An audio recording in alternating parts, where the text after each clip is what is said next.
here at Colorado's 2025 Kickoff Luncheon, 2 weeks from the season opener.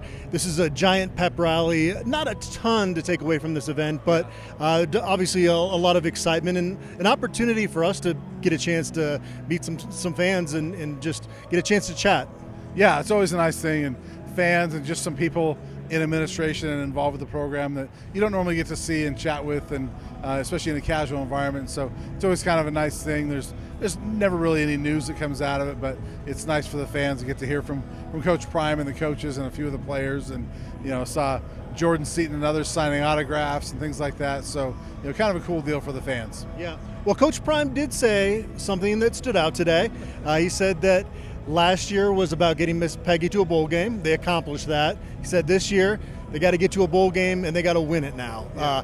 And it's been a while since Colorado won a bowl game, so that's a good goal to have. And we've heard them on the practice fields talking a lot about Big 12 championship as well. Yeah, Coach Prime said that God told him to be more specific with that goal, and so to say that. But yeah, and this is a team that can certainly do that. The other thing he said that it's not new. We've been hearing it all off season, but he keeps reiterating. He goes, I really like this team and think this can be a better team than last year. And I'll be honest with you, I'm warming up to this team as camp goes along because I see some things that, like, as we're starting to see it on the field, like, okay, that looks better than I thought it might. Offensive line is one area. Defensive line, as you're seeing it in camp, you're like, okay, they do have some guys here. And running back, I start to feel better about some of those running backs too. And we always knew they had weapons at receiver, but Caden Salter's looking good in camp. And, Julian Lewis is the real deal. And so you start seeing these things like, yeah, there's something real here. And so, he didn't say which bowl game. You can get to the Sun Bowl or the, whatever bowl. I don't know, Liberty Bowl, whatever. No, because he said last year that Miss Peggy, she's a classy lady. She needs, she needs a. He already set that standard for Miss Peggy. You're saying this, El Paso's not classy?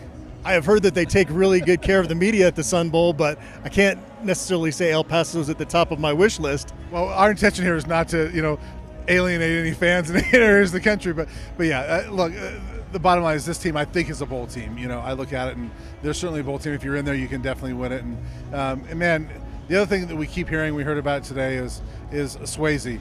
Coach Swayze. What did he say? He got Swayzed. It's now a new term around here. Yeah, that's what was it Shermer that said that? Yeah. That you saw at the office. He goes, yeah, we got Swayzed, and Coach Prime loved that line. And this team did get Swayzed. I have not heard. You always hear good things about the strength coach. I don't know about you, but have we heard all these years that we've been covering the team?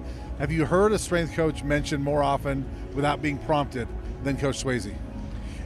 The key there is being prompted. Now, when they brought in Shannon Turley, that was a huge hire and was something that was a big talking point. It didn't turn out all that well, but it certainly seems like Andrew Swayze was a very good hire for this program. Yeah, and the thing is, we ask questions about Turley. We don't even have to ask questions about. Alejandro Mata mentioned Swayze the other day. Not saying that the kicker can't, but everybody from Jordan Seaton to the kicker is mentioning Andrew Swayze. And so, and a lot of times you hear it takes a year 2 or 3. That's not the case here. You're seeing differences in these guys right now. I'm excited to see it in 2 weeks. Well, you need the buy-in from the player too, right? Yeah. And that's the key to being a great strength and conditioning coach, is getting a guy like Jordan Seaton who wants to be great and is willing to go the extra mile, and he's getting in workouts beyond what he's doing under Coach Swayze. So he seemed to light a fire under these guys. We keep hearing the camaraderie on this team is really good. Yeah. I would say probably 99% of programs across the country, you're hearing that right now. But watching them interact, it does feel like this group has come together, and it's something that Coach Prime said when he got here. He said, it's you guys, the adults, that have a hard time getting chemistry quickly with other people. That young people, they just naturally do it, especially nowadays with technology and just how you communicate differently now.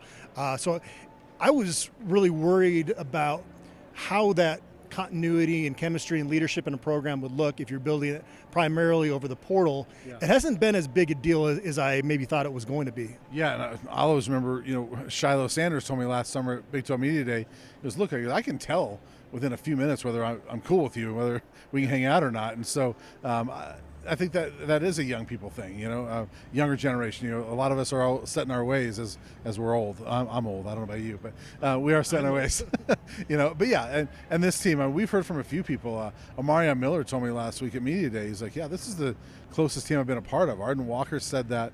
I think it was Arden earlier. No, it wasn't Arden. It was, I don't know. Maybe it was Arden. I don't remember. But it was somebody early in camp said this is the closest team that we've had. And so, I think this seems to be more of a team than we've seen in the past. And these guys are close. It's fun to see.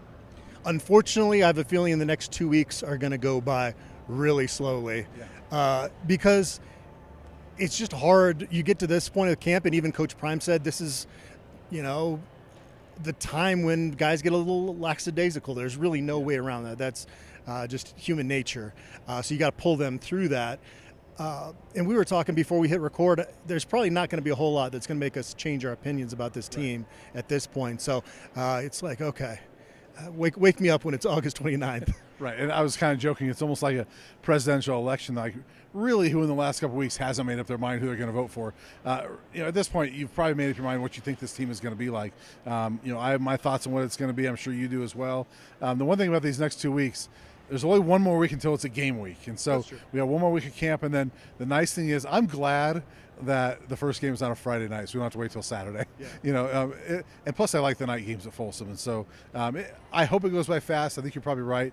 May go by a little slow. But, hey, we're only 8-9 days away from really being in a game week, as far as media goes, talking to people. So it's fun. All right, you're pulling me back from the ledge a little bit, so I can hang in there for a couple more weeks. That's our report here from Colorado's Kickoff Luncheon.